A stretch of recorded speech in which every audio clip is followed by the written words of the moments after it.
we have the one and only Andy Carr from Feed My Starving Children. We are going to learn how to live a life of purpose, not necessarily a life of paychecks. This is a guest you are going to want to listen to. If you're somebody that believes in the world and helping the world, the insight from this guest is going to blow you away. Andy, tell me what else we're going to learn. You know, Glenn, I'm going to talk to you today about how you can help turn hunger into hope and the need around the world that you can make a big, big difference. Can't wait. What is the roadmap to defeat self-sabotage, negative thinking, and learned helplessness? In these unprecedented times, you must get connected, get growing, get certain, and get attitude. The Get Attitude Podcast.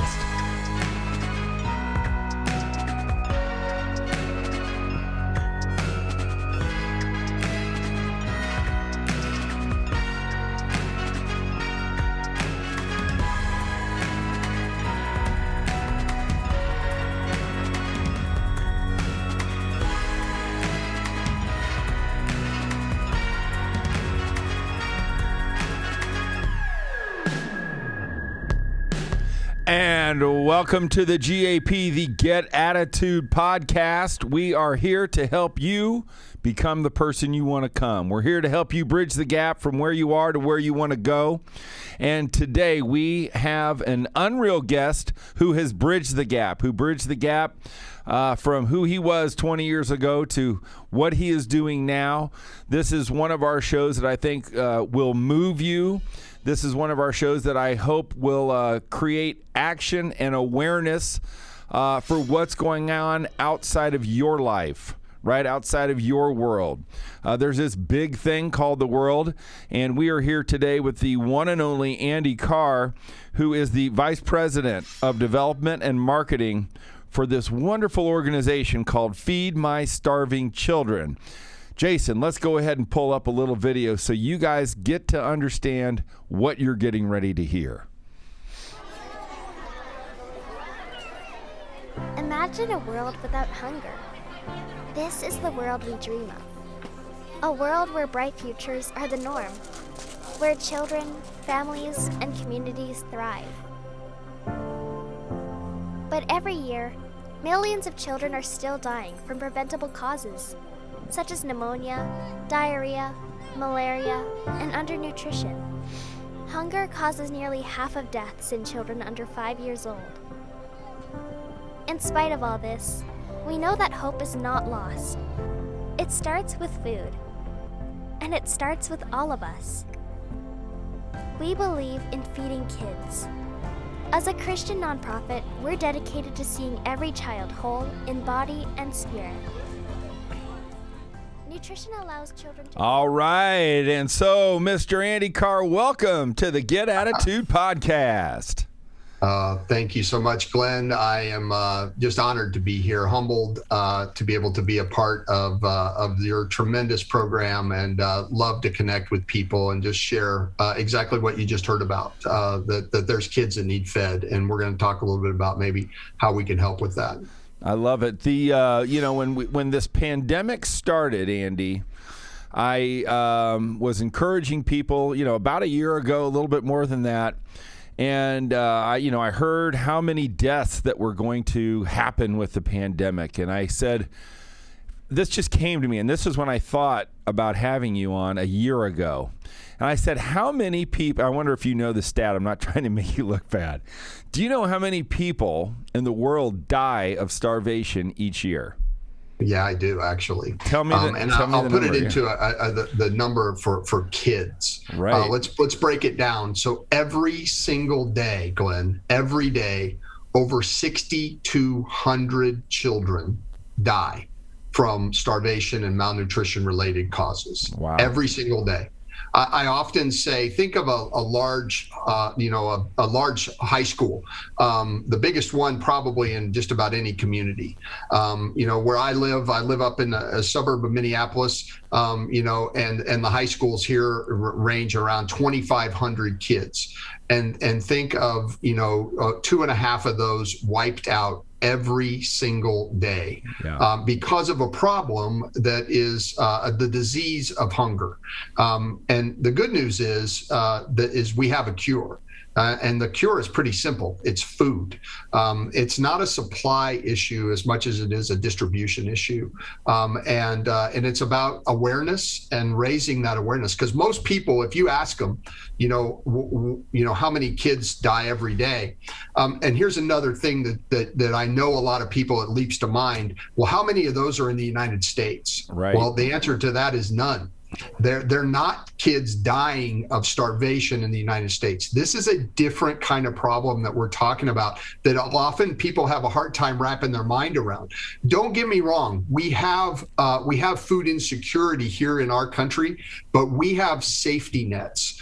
If someone were to die of starvation in the United States, somebody's going to jail because they have not paid close enough attention and accessed the resources that are readily available. But in places that we're talking about, Glenn, that we serve, the ultra poor of the world, these are people that do not have access to the basics of basics, food, water, certainly then on to education, healthcare and other things. But these are places where if they don't get nutrition, these kids die. Yeah, that's amazing. So back to my opener, which is how many people die in the world of starvation? Yeah. Of course, I Googled it, right? Yep. 9 million. 9 million people annually are starving to death. And I was being interviewed and they're like, pandemic, what do you think? And I'm going, we're all freaking out about, and obviously it's horrible. 500,000 people die in the pandemic, but I'm going, do we understand we're all losing our shit over the COVID, but we have this recurring annual 9 million people and nobody seems to talk about it. And that's why we are here today to bring that awareness, to help open people's eyes and hopefully open their hearts and checkbooks and have them follow you at My Starving Children on Facebook. But I couldn't believe that 9 million people die of starvation. It's Glenn. It truly is a travesty that, and it's preventable. That's the thing. That's the good news is we have a solution, and we can talk more exactly about how that works. Yeah, and you're doing it one meal at a time. Well, let's ratchet it back a little bit because again, what we focus on with our gappers is how do they bridge the gap from who they are to who they want to become, from where they are to where they want to go.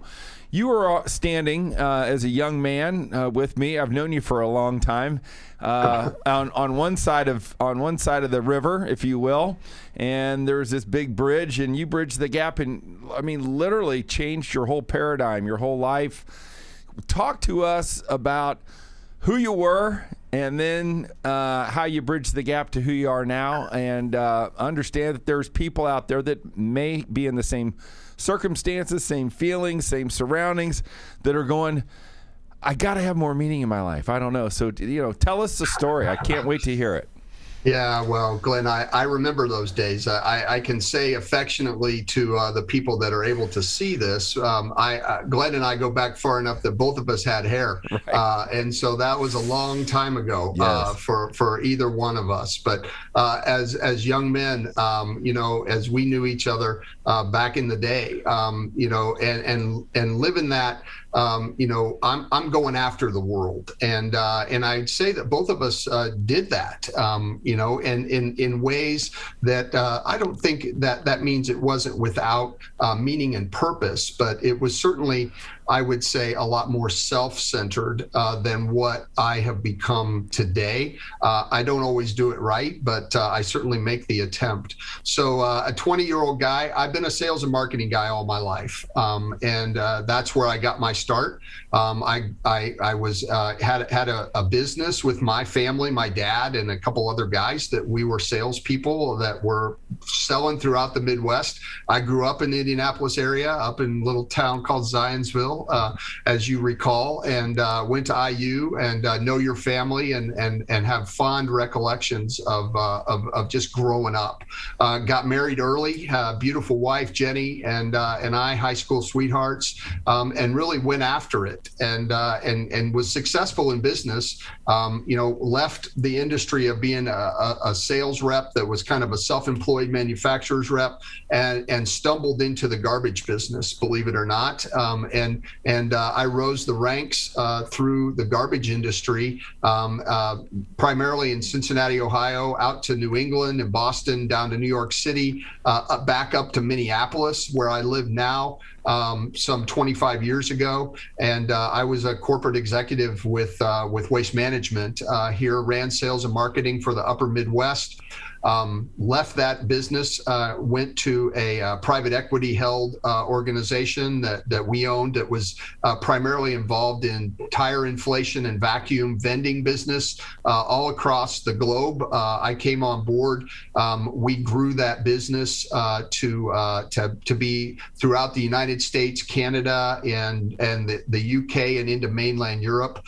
We were about a $150 million company. We sold that in 2013. And as such, along the way, through my life, having kids, going through the leadership and growth and shaking and baking and doing all those things, I really came to a realization, and Feed My Starving Children was paramount in this, in understanding that there's more to life than just about how I fill up, my bank account, and that idea of purpose as opposed to necessarily paychecks. Understanding that paychecks lead, can help with purpose, and I get paid for what I do at this Christian nonprofit, Feed My Starving Children now. But in 2013, I had the opportunity to come on full time in this role, where I get to encourage people to inspire to be a part of fixing this problem, which is kids dying of starvation around the world. So talk to me about the day or the story that you said, I think I'm going to do something different. I think I'm going to do this. What was that discernment or decision making like? Well, Glenn, I will tell you that, the introduction to Feed My Starving Children came about in kind of a unique way. I was running sales and marketing for Waste Management here in Minneapolis and for the Upper Midwest. And I got a call from my wife, and she said, hey, there's this place over in Egan, which is a suburb here, that has a pallet of bananas, and they don't know what to do with them. And so they asked me to come get them. My wife was involved in helping some, local charities, and actually they had been, this organization had been directed by our church to give my wife a call. So I drove over there, and lo and behold, it was Feed My Starving Children. And I had never really been engaged or knew anything about them. And so I walked in, and there was music playing, and you saw in the video there was people in hairnets, and they were packing food, and they were having a blast. And I said, what are you guys doing? And they said, well, we're packing food that we send around the world to feed kids. And I'm like, wow, why are you doing that? And they told me, well, all these kids that die every single day, they need this special nutrition. I'll talk about that in a little bit.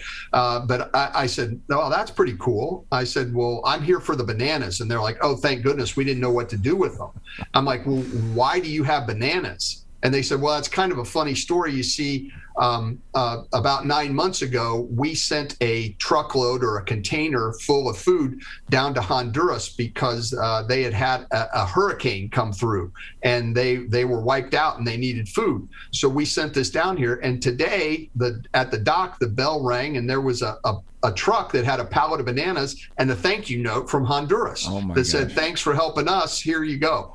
Well, they didn't really understand that they don't send perishable food around the world. So anyway, the long and short of it is that introduced me to Feed My Starving Children. And it got me to where I started volunteering. I started bringing my business associates there, my family, other people, and it caught fire. Because what they told me was, we're able to take and put meals, these meals of vitamins, vegetables, soy, and rice in these bags. Right. And each meal costs less than a quarter. You're seeing bags of it there that this is just amazing to me that can be done so effectively and efficiently and cost wise make a difference. And so it struck me and grabbed me, and I just jumped in with both feet, Glenn, and here I am, following the purpose. I love it. And so I'm guessing that as you jumped in with both feet, they said to you, why don't you go and meet some of the people that we take care of? Talk to me about any mission work you did. What was it like getting off the plane in a third world country, interacting with starving children? What was the profound effect that it had on you? And what was the attitude of these kids? And what did you learn?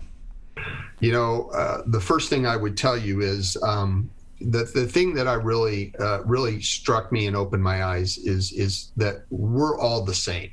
That we are people that have basic needs, and the care and concern and compassion that exists within communities is unreal in places where maybe you go in with a preconceived notion like I feel sorry for them.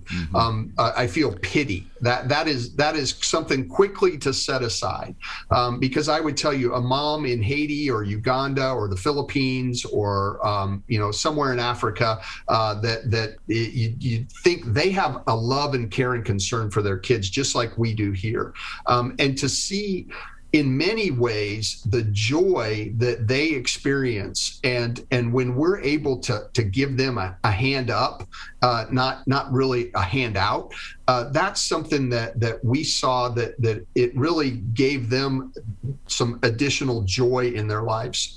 We often say hope starts with food, and in many of these places where these kids have this just despair, they feel somewhat hopeless, like they feel forgotten or nobody cares or knows about us. And when we show up through our partner network around the globe, we send food to over 70 countries. And when we show up and we're able to give them these meals, it lets them know that somebody cares, and that it's not that they're lacking. There's two things in our life that are scarce: time and money. And in their cultures, they put a lot more value on time and relationship. Money is not the primary driver. And sometimes I think we get that upside down. It doesn't mean you don't need to have money and you can't use money appropriately, but you just need to make sure there's some good balance there. Yeah, no doubt. And so is there a story or a kid or a parent that touched you and made you go, wow, we're either doing great, or was there an attitude lesson that when you were out doing mission work that, and you know this as well as me, you can learn from a 4-year-old just like you can learn from a 40-year-old. I tend to learn maybe a little more sometimes from those kids, because the kids don't come in with all the baggage. They don't have a filter. They just kind of tell you how it is. And I would say that you probably know that from having kids and grandkids now, that they just kind of say it like it is. And that's no different as you travel across the world. They want the love and care and affection. I think of a story, Glenn, when down in Haiti. Haiti's the place that we send the most food to around the world. We'll send 370 million meals across the globe. So we feed 1 million people a day, every single day, across the globe. And Haiti is as close as they are to the U.S. They receive typically on any given year 90 to 100 million meals, because the level of need is so great. Poorest country in the Western Hemisphere. So I went to one of our partners down there that operates a malnutrition clinic, and it just so happened that I was there 3 times that year in a period of about 3 months increments. And I had been there right when 2 young boys came in, Mashaleh and Michelet. They were 8 and 9-year-olds that came into this malnutrition clinic, and they had been out. They were actually found by some villagers up in the mountains. They don't know how they necessarily really stumbled upon them or how long they'd been on their own. But these two boys, Glenn, they weighed 28 and 29 pounds as 8 and 9-year-olds. You would think they were 4 and 5-year-olds, but Mashaleh and Mishaleh, and I happened to be there about a week or so after they came in the first time, and so I was able to meet them and just see that they were very timid, shy, had been out there. They found out later that they had really kind of just been abandoned, and I want to pause there just for a second, because that abandonment in a lot of these situations are where parents have to make a horrific choice because of the lack of resources. It's not that they don't care about these kids, but they have to make a determination which kid might stand the best chance. If I have 5 or 6 kids, which 2 or 3 can I feed? They have to make that kind of choice. And these two were maybe determined that they had the best chance of making it. And so they were kind of cut loose, so to speak. Wow. I mean, that's horrible to think of, but that's kind of how things happen in a lot of places. It doesn't mean they don't care about these kids. It's just that they don't have access to help take care of them. So back to the story, Mashaleh and Mishaleh. I meet them for the first time. They're starting to just get food in their bellies. I mean, they had the big distended bellies, just looked terrible. I come back about 3 months later and I see them again, and now they're starting to get some meat on their bones, and they're starting to interact with the other kids that are at this facility. And it was just great to see the progress. Come back again 3 months later, and you would not know that these were the two same boys that had been there. And it was a matter of them getting the nutrition that was certainly paramount.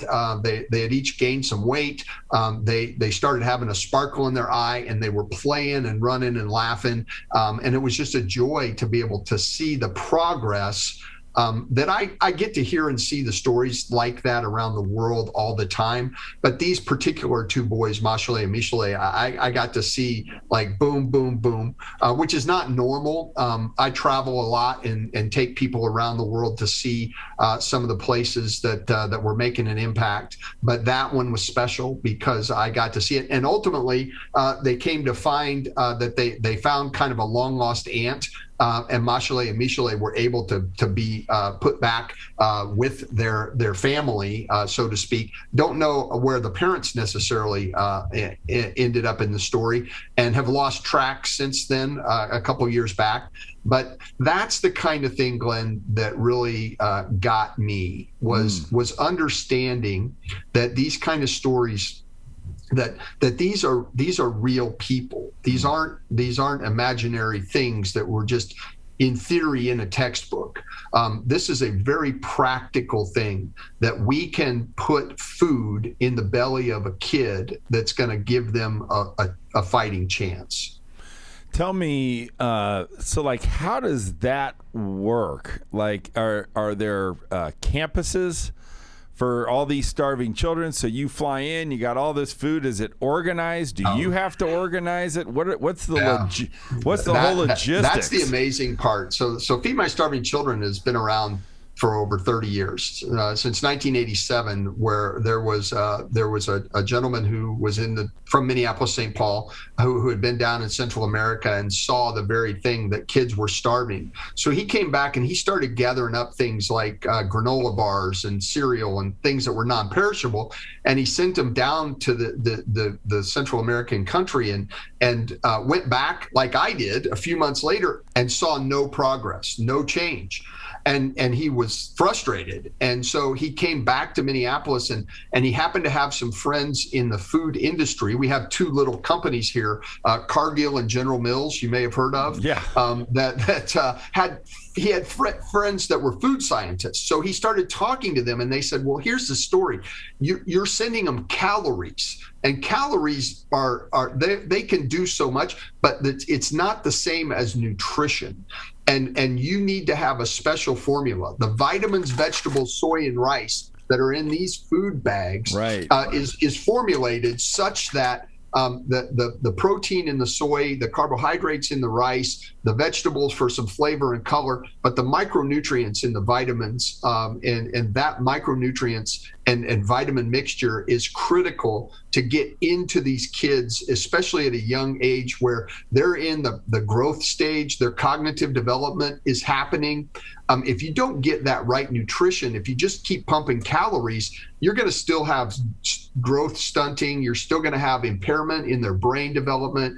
You're going to have all of those kind of things that are just going to continue to be problematic throughout the rest of their life cycle. Some of that stuff's not reversible.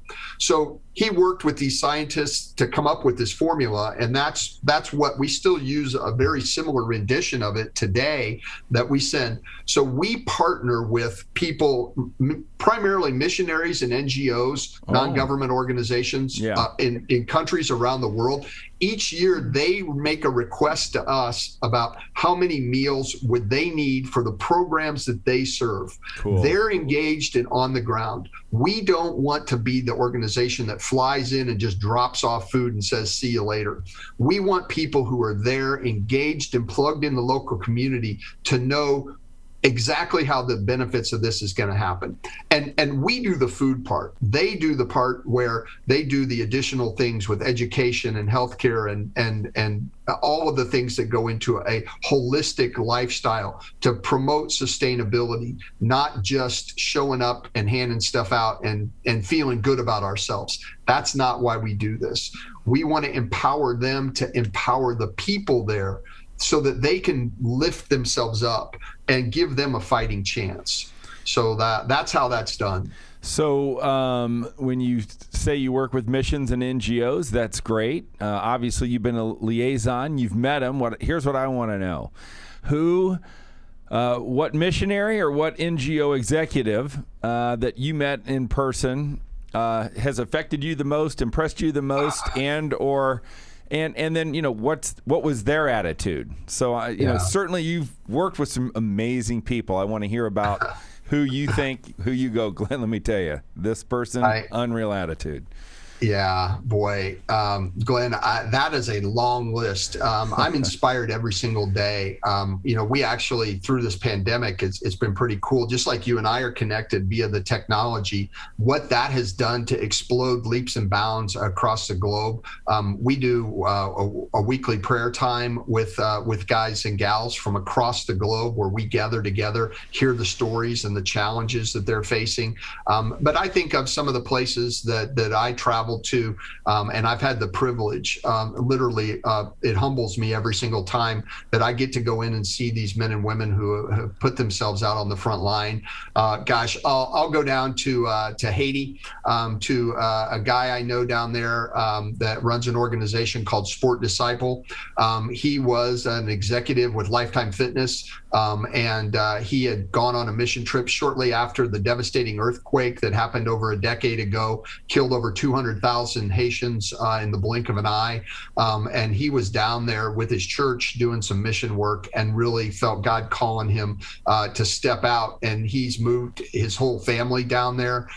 His kids, I've seen him grow up down there. And Barrett is his name. And he put together a program where he uses FMSC meals where they bring kids together, because kids want to what? They love to play. They love to have a chance to interact, and there's not a lot of organized kind of things like that from the slums and areas that are in great need down there. But he saw that coming in and doing some things like soccer, which is tremendously popular. You see the kids playing it with whatever they can kick around, over on a barren field of rocks and dirt.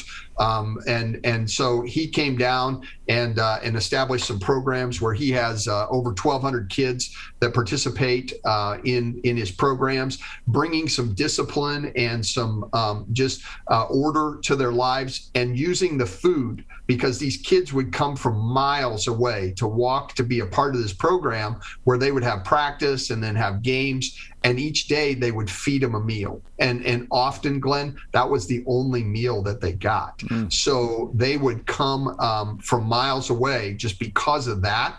And he built upon that. He shared his faith, certainly with the people. He developed coaches who then worked and just shared an attitude of positivity to these kids and in their communities. It raised up these young men and women who were then coaching and continues to do that to this day, using the meals as the foundation for providing hope. Like I say, hope starts with food. And to see the kids progress, and they take it a step further, because then they take them out into the community and have them do community service projects for a lot of the elderly and people in need. Because like I say, in these places, there's not safety nets. So they'll go out and help, with people that maybe have disabilities or have lack of ways to take care of themselves. And they'll go in and try and help them out in ways that they can. So it's just a really cool thing to see a guy like him, who was a captain of industry, so to speak, go down and sacrifice in that way to help make the world a better place. Yeah, it's just it's amazing. And I know that there's people listening, that probably either feel empty or they feel like, you know what, I think there's more to this thing called life. And listening to this interview, listening to the stories of the two kids and the story of your friend down in Haiti is inspiring, and I think it will cause people to pause and think, what if somebody wants to help feed my starving children, just go to feedmystarvingchildren.com would be my guess, and tell us like the best way if somebody's going, I dig this, I want more. What's a great way for them to get involved, number one? And do you have a couple big different fundraising events? If you want to talk about what your big events are, we'd love to know. Yeah, so it's actually fmsc.org. Okay. fmsc.org. As a nonprofit, we play in that space, and there's ways that you can donate. You can sign up.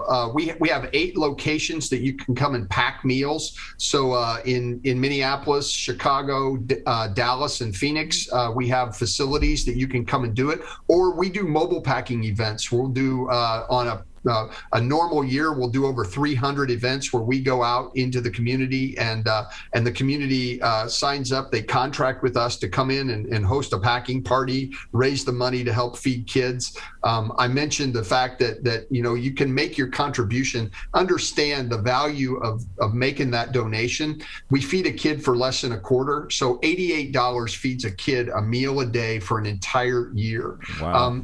And Feed My Starving Children is a model of efficiency and effectiveness. That's what really caught my eye.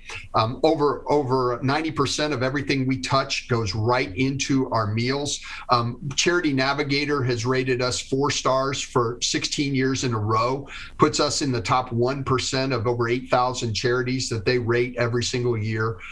So to think about that we're in the top 80 charities of anybody in the United States is pretty incredible.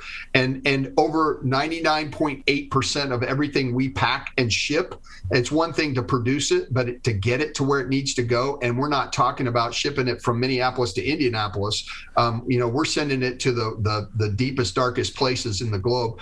To know that over 3 billion meals, 99.8% of them have reached their destination. That's an important thing. So people can understand, as you're giving of your scarce resources of time and money, that they're being put to the highest use and impact to get these meals into the hands of those people, because people like my friend down in Haiti are on the front lines sacrificing every day to get that food in their plates and in their bellies. So we assure you, your contributions in any way, and we covet people's prayers, because I would be remiss as a faith-based organization.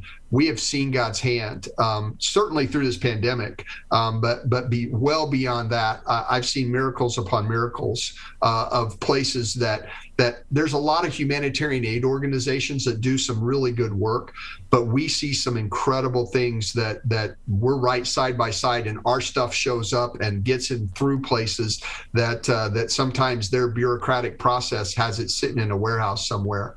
And so I will just tell you, I've seen it firsthand, and it saves lives. That's cool. I noticed the pack. It's called the Manna Pack. Who came up with that? That goes back well before my time, but there's no mistake, and many of these same people that we serve notice that, and they're familiar with the story of the Old Testament and manna from heaven, and they view it in just that way. They're like, why are you here? Why did you send this food? And we say, we're here. And don't get me wrong, we don't discriminate by any people who can come and pack these meals, who can participate with us. I have Muslim friends, Jewish friends, people of no faith that come because they see the good that's being done. But it's the heartbeat of who we are, and the people that we give it to. It's not a requirement that it's being used like, we're going to give you this if you listen to us about all these other issues about sharing the gospel or anything else. That's not a prerequisite. Sure. It's about showing the love of Christ, who, I know you know me, and that's what we desire to do, is to be the hands and feet, and then have people say, and they've asked me, why are you doing this? And I'd love to tell them why. But that's not that. I'm not going to hold you to, hey, we're going to hold you hostage until you listen to what I have to say. Yeah. We're here to help. That's just so cool. I love what you do. I want to pick up on just one thing. You talked about local packing parties. Yeah. And you did 300 of them. Number one, are those as effective as the 8 centers? Is there a goal, instead of doing 300, to do 3,000? Because what I instantly thought, and I think what most people, well, maybe I should do a packing party. Can you just dive in a little bit about, hey, if you're somebody that's listening, if you're a gapper that wants to make a difference, if you're going to bridge the gap, here's how you do a local packing party. What are the quick logistics on that? Yeah. So, we want to make it efficient and effective. So it's got to be to scale. And we call it pack and provide. So what you're really doing at the end of the day, all of these meals and our ability to produce these meals is based upon how much can we fund. This year, for example, we want to raise over $50 million to be able to produce this food, because we buy all the ingredients. They're not given to us. We go out on the commodities market. We buy all the packaging. We have our employees who oversee and kind of facilitate the volunteers who come and experience this with us. But we pay for everything. We're not subsidized by the government, and that gives us a lot of freedoms in doing that. But when you think about going out to a community to pack meals, what we ask is that they produce at least $25,000 in contributions to host a party, and then we'll pack starting at like 100,000 meals, and then it goes up. And the more meals that you provide, you can do the math. It's about use 25 cents, and however many meals you want to be able to do, we can scale that up. And so the $25,000, whether you pack all those meals or not, that puts that money into the pipeline that allows us to put it to the best use, whether it's in one of our facilities. We've recently brought online packing with machines, which had never been done before. The pandemic kind of forced our hand to be able to do that. And it's something that we found has had a great deal of a success. So we're really only limited by how much money can we raise. And the line to feed more kids is out the door. So if we can't fund it, and this is the thing I would say to any of your gappers. If you've got a brilliant idea about something that has a great theory behind it, if you can't pay for it, it's wishful thinking. So at the end of the day, when we invite people and say, is this something that would move you and you want to make a difference? We would invite you to come consider how you might help feed my starving children. And if it's not here, go help somewhere. see beyond yourself. And that's what I would encourage people to do. So you can go to our website, again, fmsc.org, and we call them mobile packs. And you can click on there and learn about who we are. We've got people that would love to talk to you about what would be involved in you kind of being the champion for being able to pack food in your community to help feed these kids across the globe. Yeah, as an entrepreneur, I think small businesses are always looking for ways to make an impact in their community, but actually outside their community and in the world. And this would be something that with enough creativity, enough energy, enough hope, passion, and prayer that this could really help a local entrepreneur do something. People are going, I don't know what to do when it comes, attitude booster number 10, be a part of something bigger than yourself. There's all kinds of stuff, but so many people have trouble finding that. Yeah. Well, the beauty about our packing, Glenn, is that it engages at all levels. So you can be 5 years old or 105 years old. Right. You can have, we have special needs groups. We put on hairnets, which even guys like me and you have to put on a hairnet. And so we have we make it fun and it engages people. And I say it this way, Glenn, we want to activate people's hearts. And so if we only come in through their eyes and ears, it often gets stuck in their head. But when we come in through their hands, it seems to get the heart pumping. Nice. And so when you touch it, and the fact that you can bring your family, your church, your school, your business associates, and there's no prerequisites. And when you put that hairnet on, the CEO and the janitor are on the same level, and so is their kindergarten grandson. And what you're doing is uniting to come together for a common purpose. And people feel fulfillment in being able to do something, because they often look at these big problems. And when I told you we feed 1 million people a day, how do we do that? One at a time. Yeah. We feed them one at a time. And that's the same way when you're looking out and thinking you have a small business or you want to make a difference in your community. What do you want to be known for? You can't just talk about it. So what are you doing that aligns with something that makes a difference, that's incredible, has a high level of integrity, an incredible amount of efficiency and impact? And that's where I say Feed My Starving Children is an example of the kind of organization to align with. I love it. So we're going to go ahead, and I don't know if you've listened to any of our things, but you've done such a great job talking to us about Feed My Starving Children. And as we started off, you were a sales guy. You were out living life. You were living the American dream and doing the corporate stuff, and then boom, you bridge this gap to do something, I think, with obviously more purpose, less selfishness, and you've done a great job explaining of everything that Feed My Starving Children does. But I can't let you off the hook. We need to know a little bit more about Andy Carr, the person. And we do this with a technique, or an interview technique I created called Knowledge Through the Decades. And there's no wrong answer. We're heavily edited, so if you mess up, we can do it. But this is fun, and this is lets people know, number one, it helps them relate to you, and it helps them think about themselves. So what we do is I ask you a question. What was your attitude lesson in each decade of your life? You're not 60 yet, are you? Nah, I'm brushing up there. I'm the same as your close. brother Jude. Right. Yeah. So, and so, like on the first question, I always ask people, what is the attitude lesson of a newborn baby? And my guess is you've probably been around. In your opinion, when you either witnessed a newborn baby in a mission or whatever, what was the attitude lesson that you think there is with a newborn?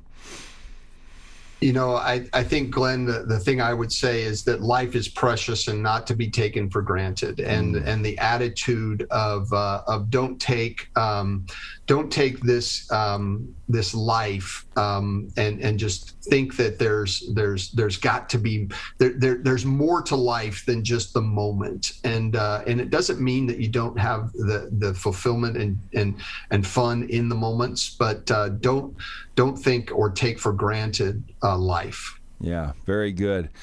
So now we're going to go to Andy Carr at 10 years old. You were probably third or fourth grade. Yep. Would love to know your attitude lesson when you were in third or fourth grade for our gappers. Well, I know, much like you, Glenn, I was blessed and I'm fortunate that my dad's still around. But my dad was a role model for me, and he preached attitude. I mean, I literally had a card in my room that said, "It's all about your attitude." Oh, cool. That he did. And one of the things that he gave me that's been a real cornerstone in my life as I look back, when I was 9 years old, he gave me John Wooden's book, The Pyramid of Success. Wow. And I still have, that I keep it right here on my desk, and talking about, and just some of the axioms that John Wooden, and it's funny how I've gone back to that over my life.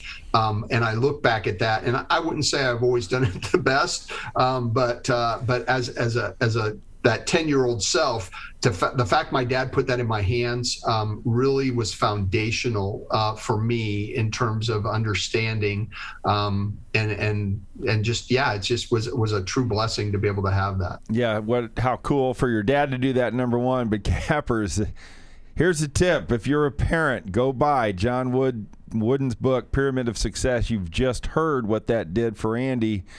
If you got kids, I'm just saying, might be a book that you put in their hands like tomorrow would probably be good.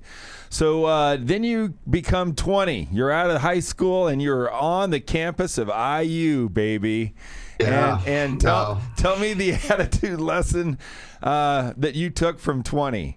Well, as a young man, Glenn, you may recall, I was a little bit of an outlier in the fact that after my freshman year at Indiana, and you've met her before, is my wife, Jenny. We got married when we were 19, which in today's world, that's a very unusual thing. But I am so thankful. She saved me from probably many ways of trails of ruin that I could have ventured down. We won't go into those details too much here, but the fact of the matter is, I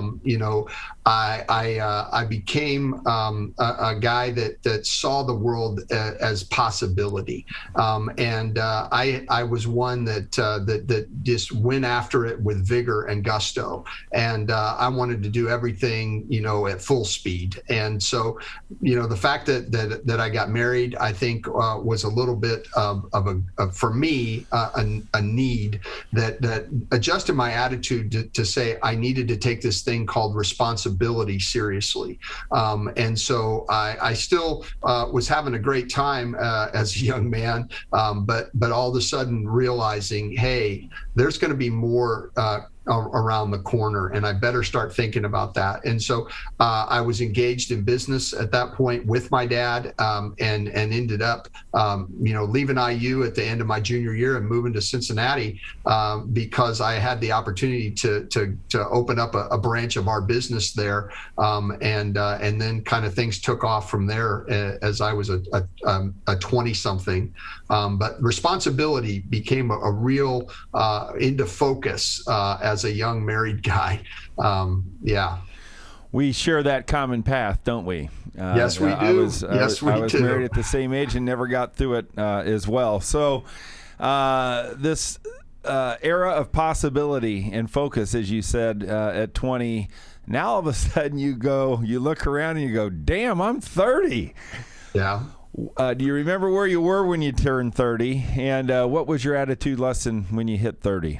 Yeah, so 30, I was still in Cincinnati and now had kids. And my attitude lesson was this idea of responsibility wasn't just about paying the bills, but it was about you better start thinking about how you conduct and carry yourself, because you've got other mouths, not just to feed, but to set an example for. Sure. And so that part of that continued growth in responsibility in marriage and in fatherhood and in business. I had then, by that time, I had joined the corporate world, and I was learning what it meant from going from being self-employed into how to function in a corporate world, and climbing a leadership ladder. So started from a sales sales position into a larger sales role, a sales management role on a local level, a sales management role on a more regional level, and getting added responsibility. So those responsibilities just continue to build. And so I didn't do it right all the time, for sure. But I also started to feel like, where and how, as these successes continued to happen, I just kept always feeling this, what else is there? But in my 30s, I was definitely climbing the corporate ladder, having kids, and then moving, made a move later in my 30s to the East Coast, lived out in Boston for a couple of years. So I had to make some big decisions. Yeah. So I had to pull the big boy pants up and say, where do we go from here? And take some risk. And so the 30s were definitely some areas where the responsibility and risk happened. And I was blessed to have a wife that supported me, and opportunity that came along with that. That's cool. So then we moved to 40 years old. Kids are getting older. Responsibilities are mounting. Maybe you were in Boston at 40. When you think about turning 40, what's the attitude lesson there? Yeah, actually, we had by then had come to Minneapolis, and the attitude lesson there was I had some success behind me, and really trying to make some understanding of what kind of value creation was I going to be involved in. I really I'm a big believer in providing and taking advantage of opportunity. And I was starting to have some platforms where I could have influence. So I noticed that as that was happening, I was able to look out across and pour into some people. I would say that as I saw my kids, my faith life was certainly maturing and getting more real. Funny how that happens as you get older, and you start thinking about what those things are. And I came to the realization, Glenn, that I can talk and think a lot about what I want to be, and I can say a lot of things, but there's really two places that I can look at when I say that I have scarce resources of time and money. And you've got an ability to take an X-ray of both of those things in your life. And one is look at your calendar and look at your checkbook. Yeah. And you can think about all those things about what you want to be or you say that you are. But if you look at your calendar and you're saying, I want to devote more time to my kids and my family, and your calendar's crammed full of all the activities you're doing for work or whatever else, and they're not a part of that, then you're kidding yourselves. Sure. If you say you want to be generous with your dollars or your resources, and you look at your checkbook and there's no deductions for charitable contributions or helping somebody else, then you're kidding yourself. Mm-hmm. So you have tools that you can put into use today, is to say, I'm going to block out this time. I'm going to carve out these dollars to do what I say I'm going to do. Yeah. And you can kid yourself all day long, but you can't look at the paper and it ain't going to lie to you. The scoreboard of life, my man. Very good. You got it. Yeah, that's good stuff. That's a bomb dropper, gappers. Go look at your checkbook and your schedule. Great tip. So now you turn 50, right? We're all there, and we're going, oh my God, I'm 50. Yeah. And just, a few short years ago, I guess it would be 8 years ago, right? Or 7 years ago. Yep. And so talk to me about where you were at 50 and what happened. That's the place, Glenn, that I say, I realize some of the ways the world wants to kind of manipulate us. I say it this way, that often from a faith perspective, that Satan lulls us to sleep in our abundance. And so we grow comfortable and judgmental, and we think that it's because of us that we've achieved all this stuff. And we have to put forth the effort and take advantage of the opportunities as they're presented. But make no mistake, I came to that understanding that there was a lot of things that I had chased in life that were fun, and I had a lot of fun. Yeah. I've been very blessed in what I've gotten to do, the places I've gotten to go, the people I've gotten to meet, and a lot of it was a lot of fun. but I found that there was a different element that really resonated more with me, which is joy. And so what I would tell people at 50, I found was that when I experienced joy, it was like it was an elixir that I never wanted to let go of, or I couldn't get enough of. Don't get me wrong, you can have joy that is fun, but oftentimes if the pursuit of fun is just for fun's sake, it's fleeting, and it oftentimes leaves you empty. And so it's back to those kind of calories versus nutrition that I talked about earlier. Yeah. Fun is the calories, fun is the junk food, fun is the ice cream, but joy is the fact that you have something that really, it gets your heart beating. It gets your pulse going, and it's something that you want more and more and more in a way that has lasting impact. And so I just encourage people, as you're in that stage of life, is find what joy is, and don't listen to the world's definition that wants to overlay it as fun. And when you find that joy and that passion, grab onto it and run after it and trust it. That's what your purpose is where you find joy. And it may be in being a painter. It may be in fixing trucks. It may be in taking care of your grandkids. I don't know. But in my case, it was the fact that I saw the opportunity to use the skills that I had attained and that God had given me over my life to put to use for a higher purpose, to help make a difference for a bigger stage. And so find your joy. That's what I would say. That's awesome. Tell me, what is that behind you? It says, "Be still and know that I am God." Psalm 46:10. I love it. I love it. That was something that I can say from my faith that I felt God spoke directly into my life at a time where, with all of the responsibility of running, multi-million-dollar international organization that was very overwhelming at times, that I just needed to hear that, and it's something that has just stuck with me. That's actually a piece of Haitian art. They take 55-gallon drums and hand chisel those. Oh my we gosh. Sell that stuff on our website through Feed My Starving Children, because we want to provide jobs in these communities. And so we have a whole marketplace that people can go on and buy. You can see some mugs back there in my background. Cool. But we have a whole array of stuff that we get from all over the world, and we use those proceeds to continue to produce more meals. But that particular verse is one that really resonates, and it's a life verse for me, because I need to remember to be still. Yeah. It's not always about chasing harder, faster.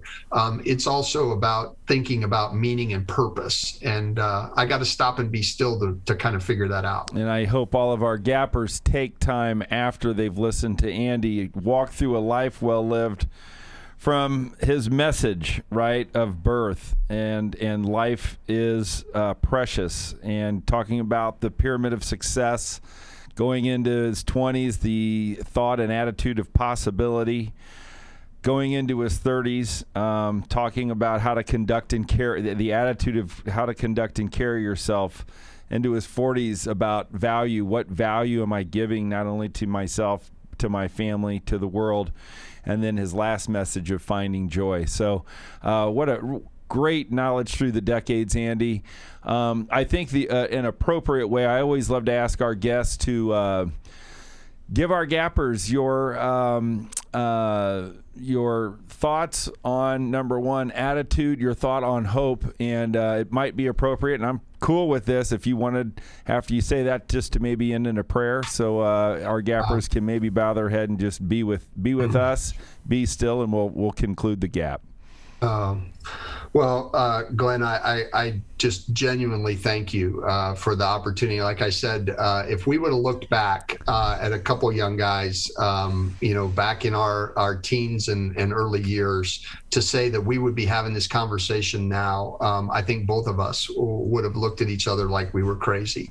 But I think that's exactly what I hope the Gappers hear and understand, that you too can make a difference, to take each day and take it to heart and look at what you can do. And it's not all of a sudden an immediate transformation. In many ways, it's taken that first step to learn and to grow. And no matter where you're at in chronological age, it is about attitude. And I love the fact that you focus on attitude. I like to say a John Wooden saying that's near and dear to me is, don't mistake activity for achievement. And so if you're just out there chasing after things with a bunch of activity, stop and look at what is it that you're really achieving. And I point you back to that joy that I spoke of, that I really encourage you to find that joy. Don't let the world try and put you in a box. Find your joy and really go after it. And Glenn, the fact that we live in a country that has this opportunity. I travel the world, and I know that there are people that would literally die for having those kind of opportunities. So especially to the audience that's probably the ones that are listening to this, don't take that for granted. Don't be disillusioned that this is the way it is all over the world. It's not. We are living in a bubble, so to speak, compared to what the rest of the world, the 8 billion people around the globe are facing. I'll give you a little statistic. If you own a car, you're in the top 2% of the world's wealth. To put that in perspective, when I'm talking about the people that we serve, they're people that live on less than $2 a day. Okay, that's what a lot of the world has happening out there. So, to that end, just think about, what can I do to help somebody else? And if you're in need of help, don't be afraid to ask for it. Look for those opportunities to help and to be helped and to grow. So that's what I would say, Glenn. And if you give me that opportunity, I'd love to pray for people. It's been foundational in my life, and I would love to do that if that's okay. Yeah, please pray with us and pray with our Gappers. Gappers, a first time, a prayer from the great Andy Carr.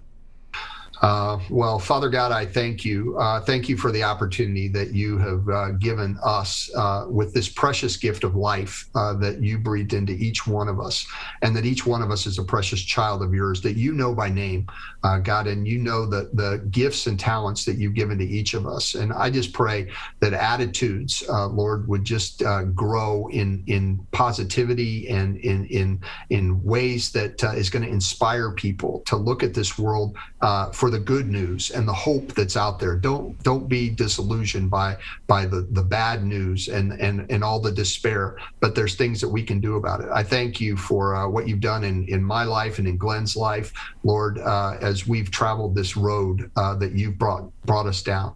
And I just pray that each one of us would live to the fullness that you've created us to be. And for all these kids around the world that need food, help us to reach them. And I ask that in Jesus' name. Amen. Amen. Amen. All right. The one and only Andy Carr with the fantastic organization Feed My Starving Children. Go to fmsc.org.